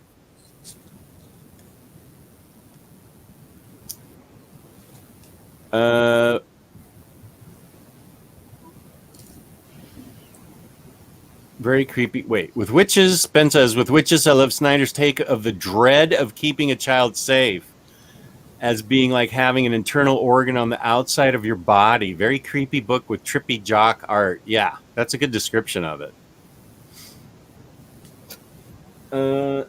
Let's see, is it my turn? Okay. Yes. This I got as a Christmas present a few years ago. And I realize I'm showing my age here, and that's okay because I feel like I've led a good life so far. And I was exposed to my parents always getting the New Yorker every Friday in the mail. That was a magazine, if you're familiar with those old things. And the New Yorker would have, up to a point until he retired, the cartoons of Charles Addams. And that's where we got the Addams Family, because Charles Addams created these characters, and they would these are specifically his Addams Family's his Addams Family cartoons. And this is where we got Gomez and Morticia and Lurch and all these famous characters. I also have a book of his New Yorker cartoons, which are also famous, but these are, let me highlight myself. These are fun and funny, and this is how they were. Yeah, black and white drawings. Wait, okay, I'm not doing a good job. There we go. This mic is really not well positioned. But it's also got... it's if you can see this one, there's Wednesday and Pugsley at the recreation hall throwing darts at the guard and arrows at him. And here's another cartoon in the park as other children fly their planes. This kid's dive bombing and shooting them out of the sky with his plane. So these are dark, but they're dark, but they've Uncle Festus is sharpening as these kids are out playing. He's sharpening the points on the fence, and so this is just a wonderful book of a collection of Charles Addams, the great Charles Addams, who was so famous, back in the 40s through the 60s. And it's a great collection by him of his Addams Family cartoons that led to the TV show and the movie, and maybe there's even a reboot, I think, in the making. I love these, and these are, I would guess, these are more of a fall book, because they're not going to scare you, but they all remind me of the fall, the same way Ray Bradbury would. Autumn, the coming of spiders and bats and things that go bump in the night and stuff like that. So this is a hardcover book that is just beautifully put together. It means to me, I think, what Mutts means to you. Your Mutts collection that you have, don't you have that signed? Mm-hmm. Yeah. Your Mutts collection? Yeah. Yeah. That's the equivalent. This book is the equivalent to me. I don't have it signed, of course. He passed away a long time ago, but this is a wonderful keepsake that reminds me of my parents and growing up, and the New Yorker that would come in, and the fact that any cartoonist worth his salt would have something in the New Yorker. Of course, back in those days and well into my 30s, I never got half the jokes in the New Yorker, and some of them weren't even meant to be laughed at. They were just observations.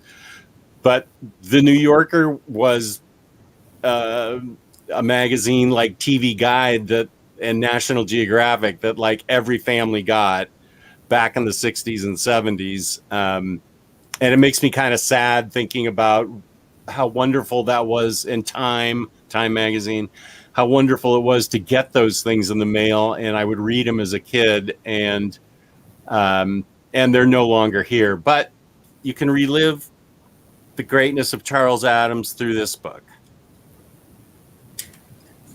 That's really cool. I'm interested in that now. Yeah, I love that kind of stuff. I really think you'd get a charge out of this, because you don't have to know anything previously. You can just dive right into this book and get a kick out of it. I think this would really appeal to you. I'm going to look it up. And I'm telling you what, if they're like $100, you're going to hear about it. Other things to look for are his collection of cartoons, which I think had a really dry sense of humor that were really funny, that I think you'd like.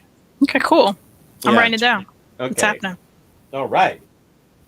I bet your dad would dig that too.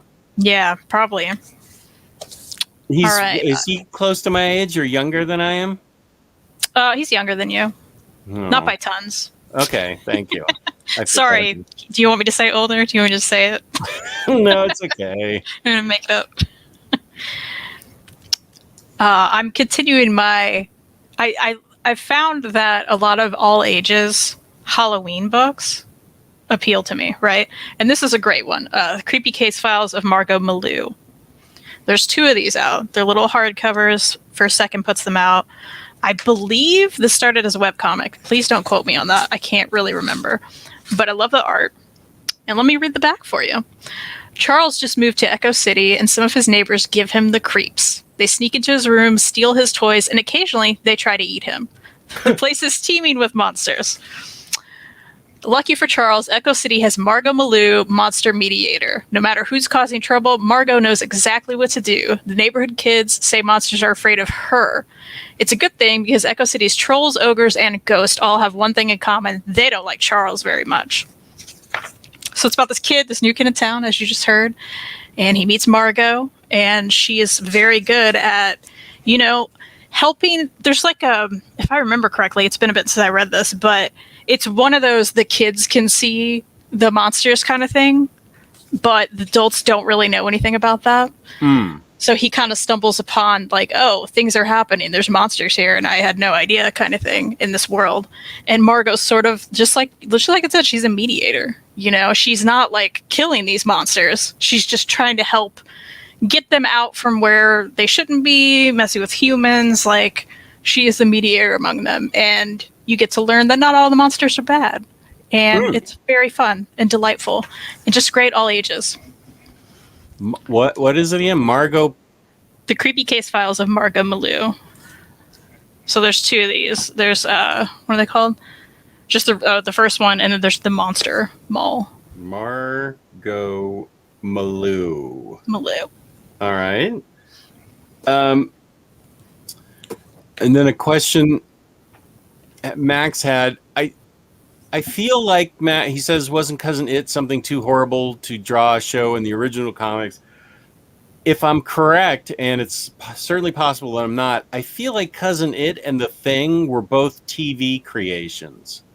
I don't think they were in the original single panel cartoons in the New Yorker. I'm not 100% sure. Oh, here we go. Addams Family book is on Amazon for about $40. Okay, that's not bad. No. It's not my favorite, but it's not bad. Yeah, my feeling is Cousin It and The Thing were created for the show. I could be wrong, but that's just my answer for right now. Larry says it would be sinful to not recommend the current Joker run by Tinian, or I think there might be a new pronunciation of his name, Tynan. It's definitely more of a horror thriller. Fun fact, it's my fave ongoing comic run, and I'm reading a lot right now. All right. Current Joker run by Tinian. I know I'm mispronouncing it because I think... I've only heard Tinian. Have we just heard incorrectly? Just referred to in one panel. Okay. Tinian's run of Joker is awesome. Yes, Ivan, as a matter of fact, you're right. We agree with you. We talked about it, I think, at the very beginning of the show.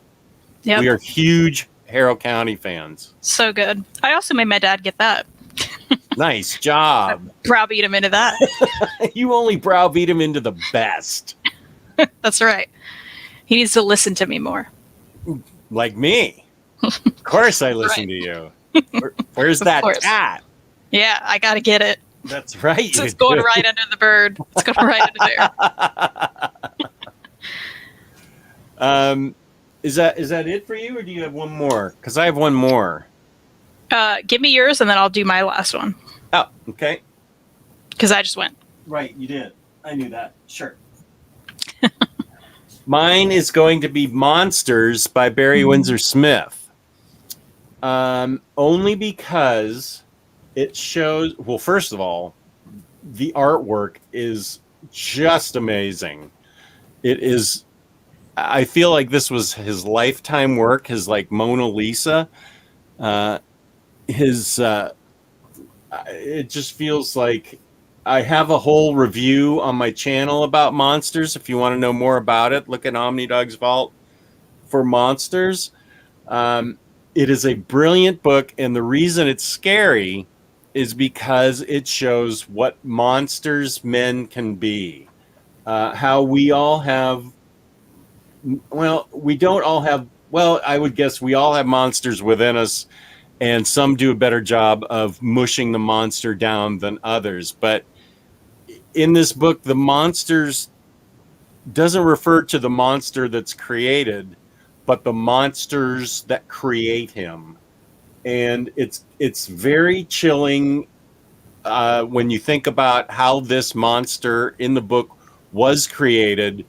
It's definitely not an upbeat book. It's a brilliant work of art. It's the comics. The Library Journal says that Windsor Smith has created his magnum opus, and yeah, I agree with that. It's very sad. The background of the monster that's created, the background of the men who create him, the background of the men who hunt him, they are all monsters. And it can seem, even though it's a work of fiction, it seems like it could easily happen. Parts of it are parts of it are very real and definitely did happen. And he just extrapolated to make his book. But it's basically the whole.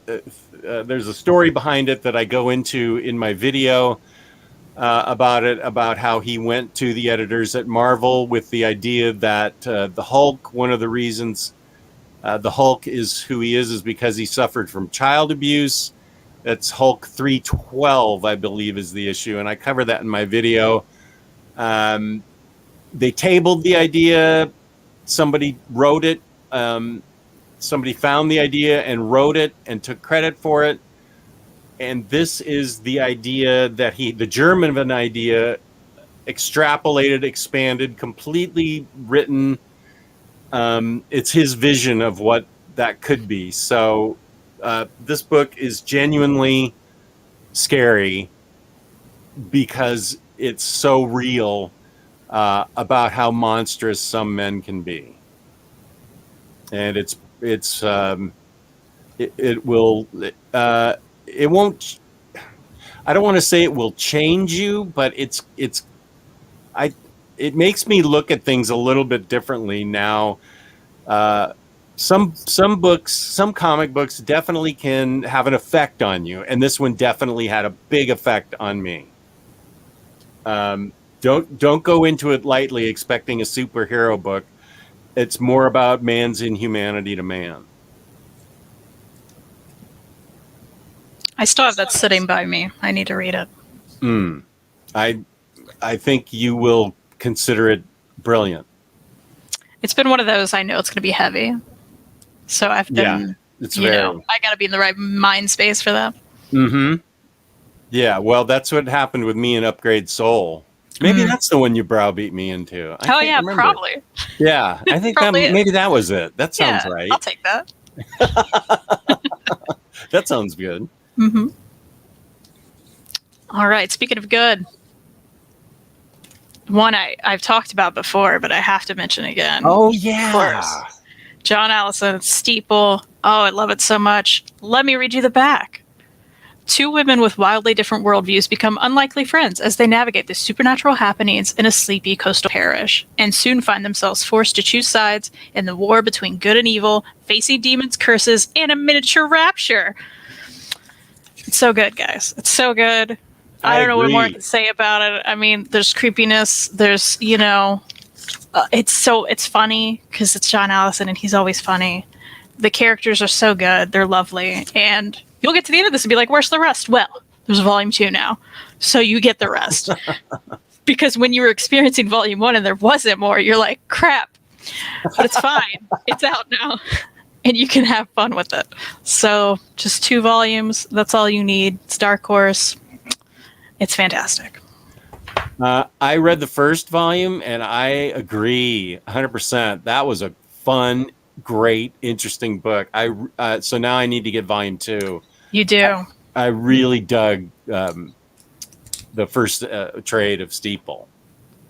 We could read them both together if you want. I think we talked about the first one together, right? I feel like it's something that we reviewed. Yeah.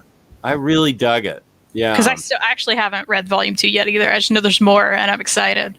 Yeah. So I need to get on that. Your excitement is well founded. Which 2 other books I've talked about before, but I feel like I have to mention real quick. The Crossroads of Midnight. I have that. I just haven't read it yet.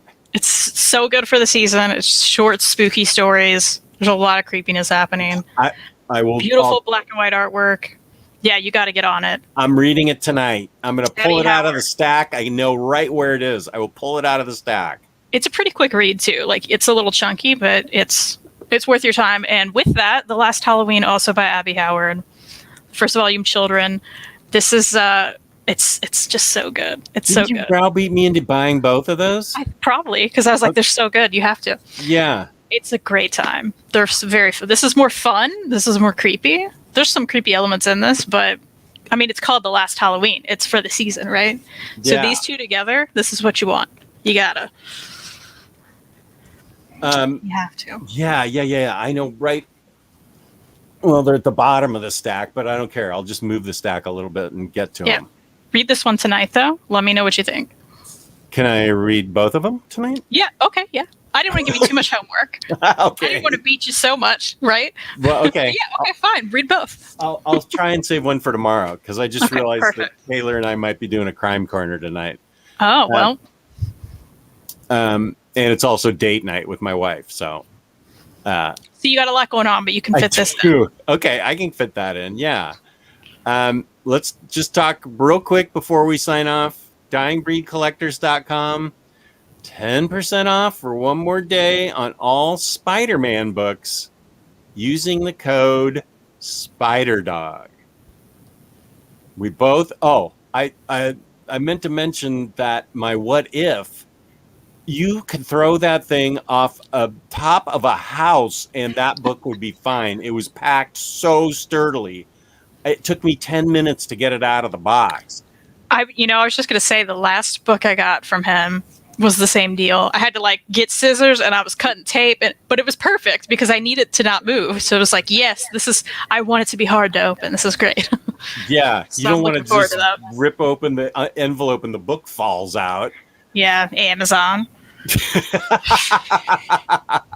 Can't trust them. No. So yeah, Dying Breed Collectors, and go there just for any of your comic book collected needs because he has a big selection there. It's getting bigger every week.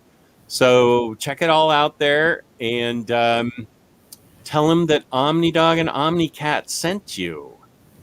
Absolutely. And, Dying Breed Collectors is great for books you may not be able to find on the other websites. Like we talked about this before. I've noticed it a lot. I'm like, he has stock that you won't find at the other big places. So if you're looking for something, you may want to check there. That is a good point because that's where I found my Injustice Omnis. And I did not find them anywhere else, especially at a discount. I mean, they were at Amazon for full price plus $20 or whatever, but I got them at a discount there. And you're right. I couldn't find them anywhere else. You see, if you'd order from Amazon, you'd be paying full price and you would get it damaged. So right. There's really no other option here.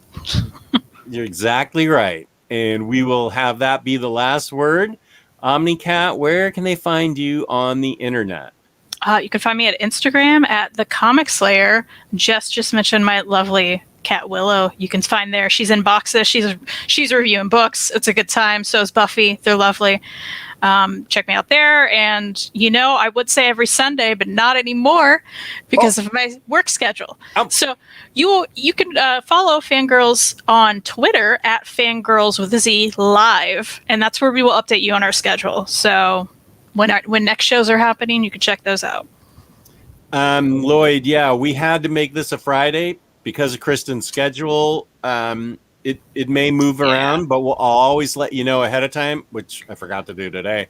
But I created the show well ahead of time so everybody would know. But yeah, Kristen's job is kind of getting in the way of our fun here, and so it was Friday night. And I will keep you posted when the next OmniCat show is happening. If it's not its normal time, I'll make sure I say that day. When it'll be, if it's a Friday or Saturday or whenever it happens. Yeah, sorry, everyone. I'm having to cover 12-hour overnight shifts now on the weekends. So my weekends are gone. Wow. Yeah. Okay. Well, you can find me, OmniDog, on this channel, OmniDog's Vault. And thank you to my incredible co-host, OmniCat. And thank you to everybody in the chat. I appreciate y'all showing up. Thank you to viewers watching this afterwards. Thank you to DyingBreedCollectors.com for being our sponsor. And thank you to the fabulous Nate Burkholtz, who wrote our theme song that I'm pretty sure I did right this time. I think I did do it right. Yeah, you killed it. Yeah, right. Good job. Peace and love. Peace.